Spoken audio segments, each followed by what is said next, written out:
Bonjour à tous, bienvenue, il y a des nouvelles têtes, ça fait plaisir de vous voir et de vous revoir pour les autres. Aujourd'hui c'est un jour un peu triste. C'est un peu triste parce qu'aujourd'hui on termine notre série sur Genèse 1 à 11 qui s'appelle Basique, série dans laquelle on a commencé à revoir tous ces grands thèmes de la Bible, toutes ces grandes promesses, toutes ces choses qui vont articuler le reste de l'écriture et qui se trouvent dans ces 11 premiers chapitres. Et alors aujourd'hui, j'aimerais commencer en vous parlant du plus bel endroit du monde. D'un endroit où les gens, ils parlent un peu comme ça. Certains d'entre vous le savent, mais je fais partie des nombreuses personnes qui, parmi nous, ne sommes pas de vrais Nantais. Ma famille vient d'Alsace, et c'est là que je suis né. Malheureusement, on a émigré depuis un moment, ce qui rend mon accent absolument terrible. Mais l'Alsace, j'ai beau l'aimer, c'est une région à problème. Parce que ces derniers siècles, elle a été ballottée. Un coup allemande, un coup française. Et l'Alsace, elle a toujours eu du mal à savoir où elle est. Parce que même aujourd'hui, il y a un mouvement indépendantiste assez fort qui se dit, on n'appartient à personne. Nous-mêmes, nous sommes une nation. Alors pourquoi est-ce que je vous parle de ça ? Parce que ce concept d'identité, de nation, il est au cœur de la manière dont on voit les choses aujourd'hui. On a tendance à se considérer, nous, ici, comme Français. Ça permet de dire quelque chose, de nous définir, de nous donner un sentiment finalement d'identité. Et notre nation, c'est l'échelle à laquelle nous prenons des décisions politiques. C'est le concept qui nous aide à raisonner pour faire des échanges et des accords avec d'autres pays, etc. Mais c'est aussi la nation, le contexte de la guerre et des conflits. Alors je vous propose aujourd'hui de voir ce que la Bible a à dire sur ce sujet-là. Parce que après le chapitre 11, tout le reste de l'Ancien Testament va se centrer sur l'émergence d'une nation, Israël, sur la relation de cette nation avec Dieu, et sur la relation de cette nation avec les autres nations. Et alors, on va étudier cette thématique, et on va voir trois choses sur les nations. On va voir que d'abord Dieu est souverain sur les nations, que Dieu est également le créateur des nations, et que Dieu veut sauver les nations. Alors, comme on est au chapitre 11 de la Genèse, il faut qu'on fasse un tout petit récapitulatif pour vous qui n'avez pas été avec nous ces dernières semaines. Alors, petit récap. Genèse 6, on a un déluge. Et après ce déluge, on voit que Dieu fait une alliance avec sa création. Vous vous rappelez, c'est ce dont on a parlé la semaine dernière. Et le but de cette alliance, ainsi que la promesse que Dieu fait derrière, c'est de donner un cadre pour que la vie puisse fleurir, pour que cette mission de Dieu, que nous soyons ces images partout sur terre, elle puisse se poursuivre. Sauf qu'on a vu que immédiatement, je ne sais pas si vous vous rappelez de ça, immédiatement l'alliance instaurée, elle est brisée par Noé et par son fils. Et on arrive du coup à la fin du chapitre 9 et au début du chapitre 10, aujourd'hui. Sauf qu'on a un problème, les amis. C'est que l'auteur de la Genèse, il choisit de nous raconter l'histoire dans le désordre. En gros, ce qui se passe dans Genèse chapitre 10, dans l'histoire, ça se passe après le chapitre 11. Alors, on va voir pourquoi l'auteur fait ça, mais nous, on va regarder les choses chronologiquement. Donc, je vous propose d'ouvrir vos Bibles à Genèse chapitre 11, et on va commencer à lire le texte, à voir le début de cette histoire. Genèse chapitre 11. Toute la terre parlait la même langue, avec les mêmes mots. Partis de l'Est, ils trouvèrent une vallée au pays de Shinéar. Et ils s'y installèrent. Ils se dirent l'un à l'autre, « Faisons donc des briques et cuisons-les au feu. » La brique leur servit de pierre et le bitume leur servit de mortier. Ils dirent alors, « Bâtissons-nous une ville et une tour dont le sommet atteigne le ciel. Et faisons-nous un nom, ainsi que nous ne nous dispersions pas sur toute la terre. » Le Seigneur descendit pour voir la ville et la tour que bâtissaient les humains. Le Seigneur dit, « Ainsi, ils sont un seul et même peuple, ils parlent tous la même langue, et ce n'est là que le commencement de leurs œuvres. Maintenant, rien ne les empêchera de réaliser tous leurs projets. Descendons donc, et là, brouillons leur langue, afin qu'ils ne comprennent plus la langue les uns des autres. » Le Seigneur les dispersa de là sur toute la terre. Ils cessèrent de bâtir la ville. C'est pourquoi on l'a appelé du nom de Babel ou Babylone, ce qui veut dire brouillage. car c'est là que le Seigneur brouilla la langue de toute la terre. Et c'est là que le Seigneur les dispersa sur toute la terre. Alors ici, dans ce récit, je ne sais pas si vous l'avez remarqué, mais on a un problème majeur qu'on n'a pas rencontré dans Genèse jusqu'à présent. Parce que dans Genèse, on a vu que Dieu dit des choses, que généralement les humains choisissent de faire autre chose. Ils désobéissent de manière différente. Mais il y a une chose qu'ils n'ont jamais remis en cause jusqu'à maintenant. C'est la cause de leur mission. C'est quelle est leur mission? Vous vous rappelez? Être image de Dieu, ce que ça implique. Se multiplier et se répandre sur terre. Mais là, on a un problème.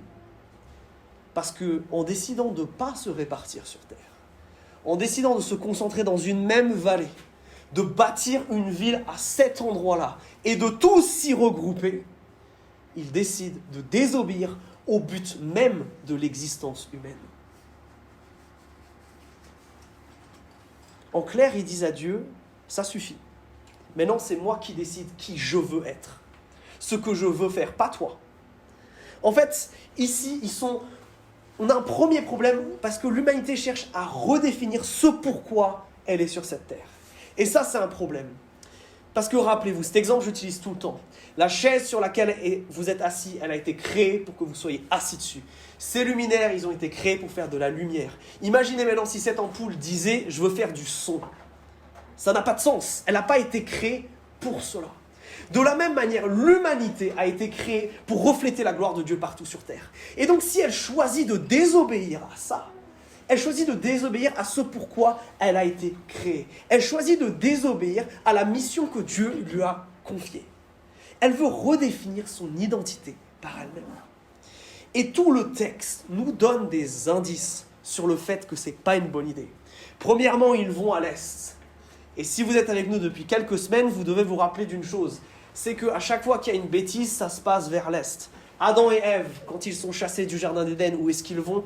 À l'est. Caïn, une fois qu'il a tué son frère, où est-ce qu'il va? À l'est. À l'est, ça veut dire toujours plus loin du jardin d'Éden. Toujours plus loin de la présence de Dieu. Et maintenant, nous qui avons vu ça, au chapitre 11, ça doit nous alerter. Il y a une deuxième chose. C'est que la vallée dans laquelle ils arrivent, elle s'appelle Shinéar. C'est l'ancien nom de Babylone. Et vous savez bien, si vous avez déjà lu la Bible et l'Ancien Testament, que quand on parle de Babylone, généralement, ce n'est pas une bonne nouvelle. Généralement, ce n'est pas pour dire des bonnes choses. Et donc, tout le texte, en clair, c'est comme s'il y avait une alarme qui commençait à sonner, avec des lumières qui commençaient à clignoter. Attention, il va se passer quelque chose. Et il y a un deuxième problème qui découle du premier et qu'on trouve au verset 4. Je ne sais pas quelle traduction vous avez, mais dans la mienne, c'est marqué ça comme ça. Ils veulent se bâtir un nom pour eux-mêmes. Alors cette expression, elle est intéressante. Elle implique l'idée qu'on veut être distingué, reconnu, célèbre. Mais encore une fois, cette idée, elle veut se faire en indépendance de Dieu. Par leur propre force, en bâtissant à la fois une ville, ce qui est déjà impressionnant, mais surtout en bâtissant une tour qui sera capable de toucher les cieux. Et en faisant ça, ils veulent non seulement redéfinir la mission pour laquelle ils sont là, mais aussi redéfinir leur relation avec Dieu. Pourquoi? À cause du détail qu'on nous donne sur cette tour. Cette tour-là, au Moyen-Orient, on appelle ça une ziggourate. Et le but d'une ziggourate, c'est une espèce de tour à forme pyramidale, comme ça. Et le but, c'est de créer un espace entre ciel et terre. Un espace où je peux être en contact avec le divin. Mais un espace surtout où je peux donner des trucs aux dieux, aux divinités, et eux, ils vont me donner des trucs en échange. Je peux leur faire des offrandes, et en échange, eux, ils vont me bénir. Ils redéfinissent leur relation avec Dieu. Ils ne sont plus là pour le servir. Mais en construisant cette tour, ils demandent à Dieu de les servir, eux. C'est pour ça qu'elle est censée aller jusqu'au ciel. En fait, ils essayent de créer une sorte de Éden 2.0. Dans le sens où c'est un endroit, vous vous rappelez Éden, où à la fois Dieu était là et les hommes étaient là. C'est leur but ici. Alors, est-ce qu'ils vont réussir? C'est ce qu'on va voir maintenant. D'ailleurs, ça ne vous rappelle pas quelqu'un, cette attitude? Quelqu'un qu'on a vu précédemment, qui voulait donner des trucs à Dieu en échange d'une bénédiction. c'est encore un renvoi au chapitre 4, à l'offrande de Caïn, qui lui aussi voulait obtenir des choses de Dieu, voulait que Dieu le satisfasse, lui, ne plus être le serviteur de Dieu, mais devenir son maître. Et alors dans ce récit c'est un chiasme. Alors pour certains d'entre vous, ça doit maintenant dire quelque chose, ce mot, un chiasme, c'est la structure littéraire du texte. Et pour ceux qui l'ont oublié, un chiasme, c'est une technique pour raconter une histoire, dans laquelle on donne une série d'idées, et puis après on redit la même série d'idées, mais dans le sens inverse, et avec des conséquences inverses. Et je vous laisserai du coup à la maison le trouver. Mais vous vous rappelez surtout qu'un chiasme, il y a un élément au milieu qui crée la bascule, qui crée que le récit change. Cette chose-là, ici, c'est le verset 5. Regardez. Le récit change à ce moment-là. Le Seigneur descendit pour voir la ville et la tour que bâtissaient les hommes. Et cette phrase, elle est vachement importante. Si Dieu descend, c'est que la tour n'arrive pas à atteindre les cieux. Les hommes eux-mêmes ne peuvent pas créer un espace entre ciel et terre. Dieu descend et voit que l'entreprise des hommes, elle est folle. Et il se dit au verset 6, regardez, « Ainsi, ils sont un seul peuple, ils parlent tous la même langue. » Et là, c'est que le commencement de leurs œuvres. Sous-entendu, là, ils commencent à construire une tour et une ville, mais qu'est-ce que ça va être après ?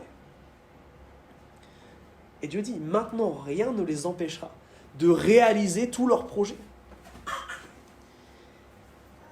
On a des êtres humains ici qui sont en train de redéfinir pour eux-mêmes ce que doit être leur mission, qui n'est plus du coup d'être image de Dieu, mais c'est de se positionner en tant que eux étant la personne que l'on doit admirer, eux qui choisissent de désobéir et de couper le lien avec Dieu.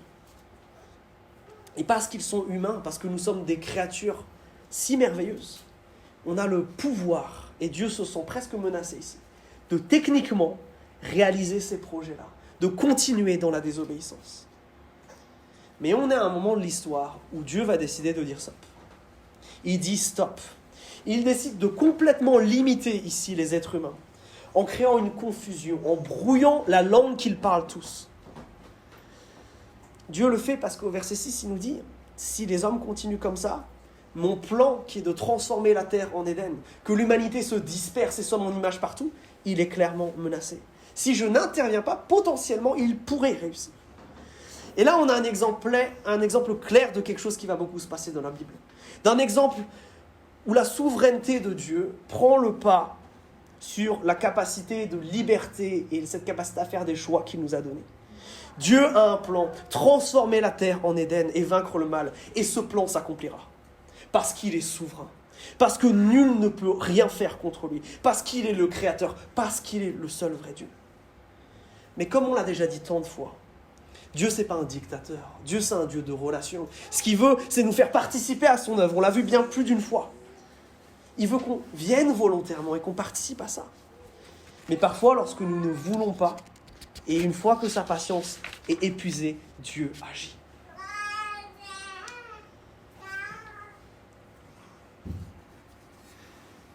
Dieu ne se laisse pas manipuler par les êtres humains.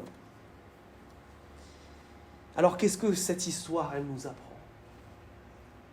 Le crime de Babel, c'est des gens qui veulent redéfinir le but de leur existence sans Dieu. Ne plus être image de Dieu, mais créer des images de moi. Pour me construire un nom, un royaume, une célébrité à moi. Ne plus moi être le serviteur, mais devenir le maître. Devenir le plus grand, devenir le meilleur. Ne plus vivre pour Dieu, mais rentrer dans une idée de transaction dans ma relation avec lui. Ou si je fais des trucs bien, ou si je fais des trucs pour lui, si je fais ce qu'il aimerait que je fasse, alors je vais être béni. Alors je vais recevoir ça. Ça, c'est pas la relation que Dieu veut avec nous. Et ça nous interroge, mes amis. Est-ce que nous considérons Dieu comme un distributeur ? Auquel cas, je fais ce qu'il veut, j'essaye de pas trop pécher, j'essaye d'être gentil. Et en échange, j'ai des bénédictions, j'ai la vie éternelle, j'ai ces choses-là. Est-ce que c'est ça notre relation avec Dieu ? Parce que c'est clairement ce qui est en train de se passer ici. Et c'est pas ce que Dieu désire. Est-ce que ta vie, tu la passes à chercher la gloire de Dieu ? À ce que lui soit plus connu, lui soit plus admiré, lui soit plus aimé ?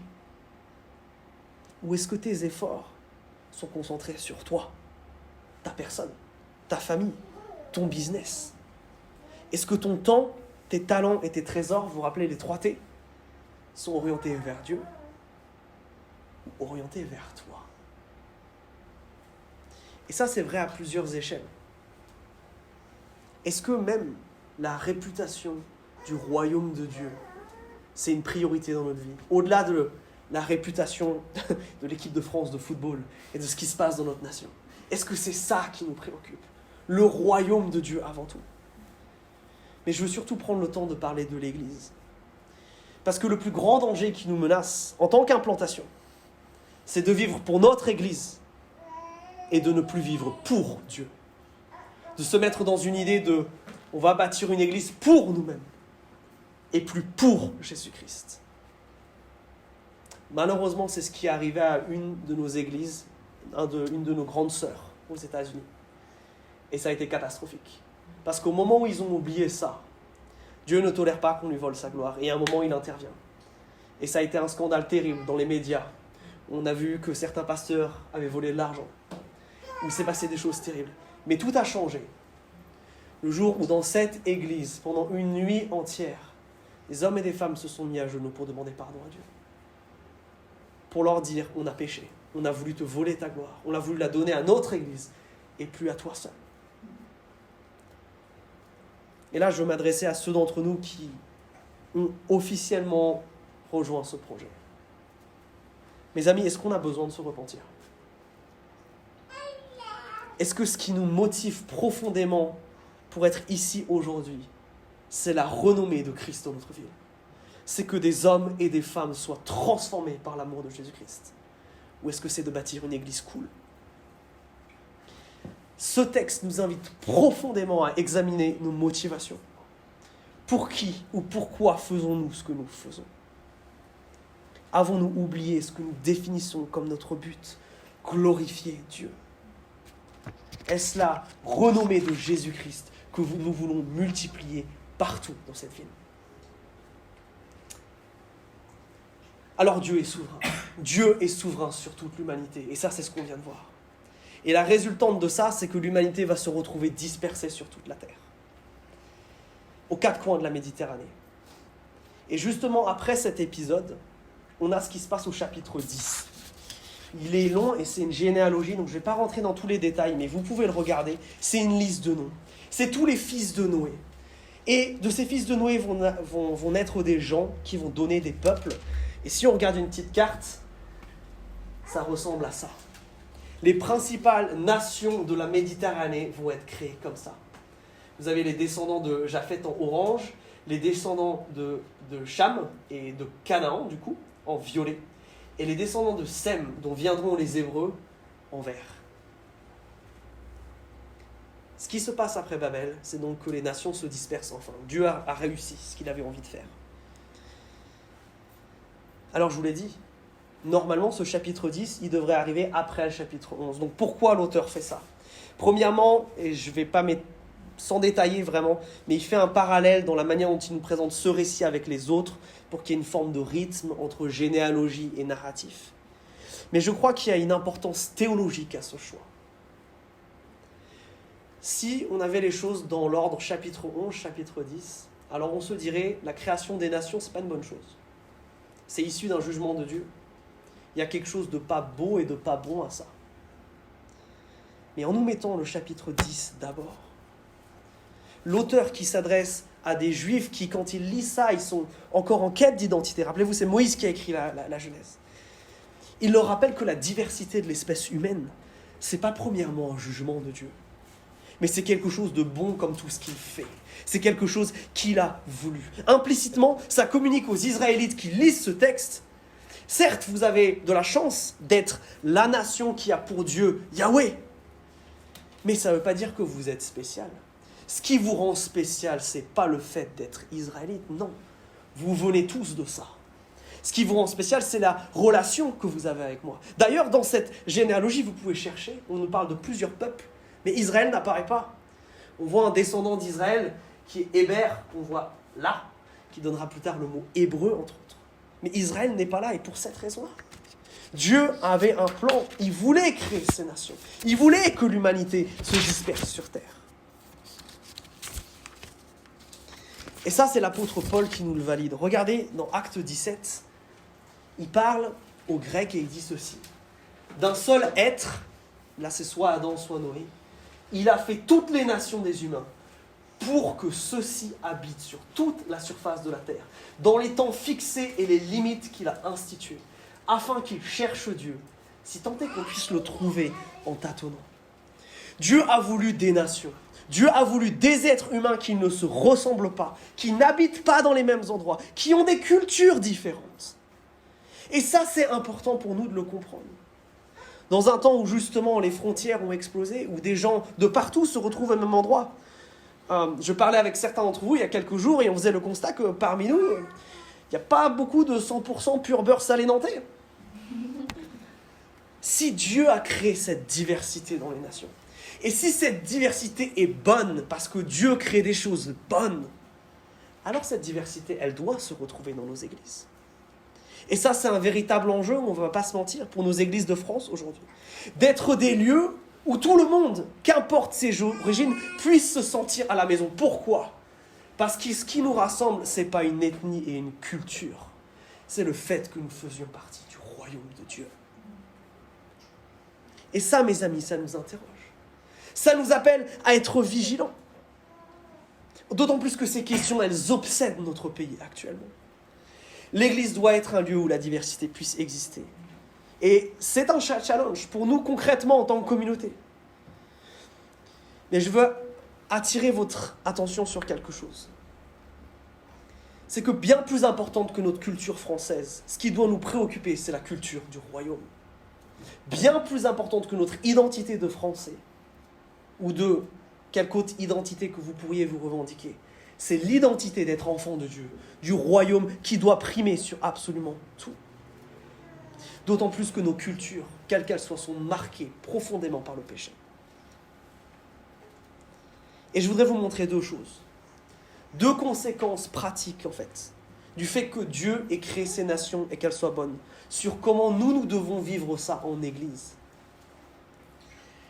La première, c'est celle-ci. C'est une invitation, qui est celle de mettre les lunettes du royaume. Et je vais vous expliquer ce que ça veut dire.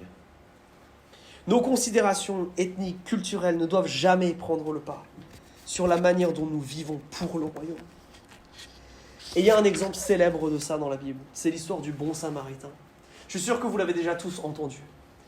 Est-ce que vous vous êtes déjà posé la question de pourquoi cette parabole s'appelle le bon samaritain et pas le bon juif ? Parce que les Samaritains, ce n'est pas les copains des Juifs. Les Juifs, ils ne les aiment pas. C'est un peuple qui s'est mélangé avec les envahisseurs assyriens. C'est un peuple qui fait n'importe quoi, parce que même théologiquement, c'est des gens qui croient qu'il n'y a que les 5 premiers livres de la Bible qui sont inspirés, et pas le reste. Et pourtant, c'est un homme comme ça que Jésus va prendre en exemple. Pourquoi ?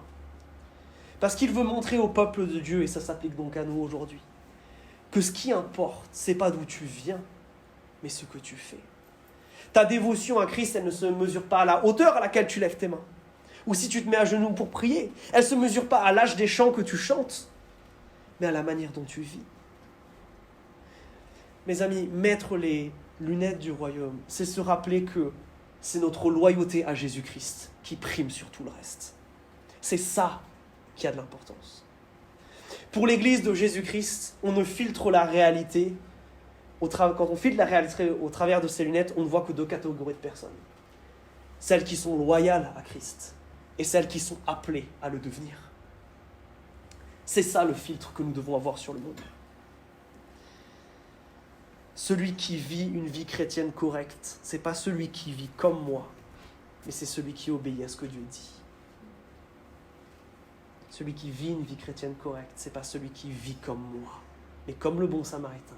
C'est celui qui obéit à ce que Dieu dit. Deuxième chose, l'amour et l'accueil radical. C'est une conséquence de ça. Et je vais vous montrer un passage d'un livre qu'on n'aime pas trop, je ne sais pas pourquoi, parce que moi je le trouve génial, qui est le Deutéronome, il y a plein de lois dedans. Et Dieu parle à Israël et il dit ceci. « Car le Seigneur votre Dieu est le Dieu des dieux, le Seigneur des seigneurs, le Dieu grand, vaillant et redoutable, qui ne fait pas de favoritisme et qui n'accepte pas les pots de vin, qui défend le droit de l'orphelin et de la veuve, qui aime l'immigré et lui donne du pain et un manteau, Et regarde ce qu'il dit au verset 19. Vous aimerez l'immigré, car vous avez été vous-même émigrés en Égypte. Ce texte, pratiquement, nous appelle à avoir un amour radical, qui se caractérise par un accueil radical. Dieu ne fait pas de favoritisme. Et je veux attirer votre attention sur une chose. C'est la raison pour laquelle, ici, Israël est appelé à aimer radicalement. Et vous allez voir que ça s'applique à nous, parce que nous sommes aussi le peuple de Dieu. Dieu aurait pu dire, juste parce que je vous le dis, faites-le. Juste parce que vous devez vous aimer les uns les autres, faites-le. Mais ce n'est pas la raison que Dieu donne ici. Regardez. Vous aimerez l'immigré, pourquoi ? Car vous avez été des immigrés en Égypte. Et ça, c'est un message fort encore pour nous maintenant. Pourquoi ? Même si des fois c'est difficile à comprendre, surtout si vous avez grandi dans un contexte qui est chrétien, où tout ce que vous avez connu c'est l'Église, peut-être que vous avez moins le sens de l'avant-après que d'autres. Mais mes amis, nous étions tous étrangers, tous séparés de Dieu. Rappelez-vous, cette séparation, elle nous menait directement à la mort. Rappelez-vous comment c'était avant Jésus. Vous et moi étions étrangers de Dieu. Vous et moi allions droit en enfer. Mais Christ, étant le héros qu'il est, il est venu nous arracher aux griffes du péché. Il ne nous a pas seulement pardonné cette fois-là, mais il nous a adoptés au sein d'une nouvelle famille. On a le grand Dieu comme papa, on a Jésus-Christ comme grand frère, et on a l'Église pour famille. Vous comme moi, cette réalité, on l'a vécue spirituellement. Vous comme moi, nous étions étrangers, et Christ est venu nous chercher. L'Église de Jésus-Christ, c'est des orphelins et des étrangers spirituels qui ont trouvé un père, un grand frère et une famille. Et nous qui avons été adoptés, nous n'avons pas le droit de fermer nos cœurs et nos maisons à ceux qui vivent dans leur chair, ce que nous, on a vécu spirituellement. Vous savez, si seulement les chrétiens parlaient un petit peu moins d'immigration et ouvraient un tout petit peu plus leur maison, alors je pense que le monde verrait par ses faits l'amour radical de Jésus-Christ qui nous a sauvés. Si nous commencions à vivre comme le royaume nous y invite, en aimant radicalement, et cessions de parler comme le monde parle, je crois que l'amour de Christ dans notre pays pourrait être beaucoup plus visible. Et dans nos églises également, évidemment.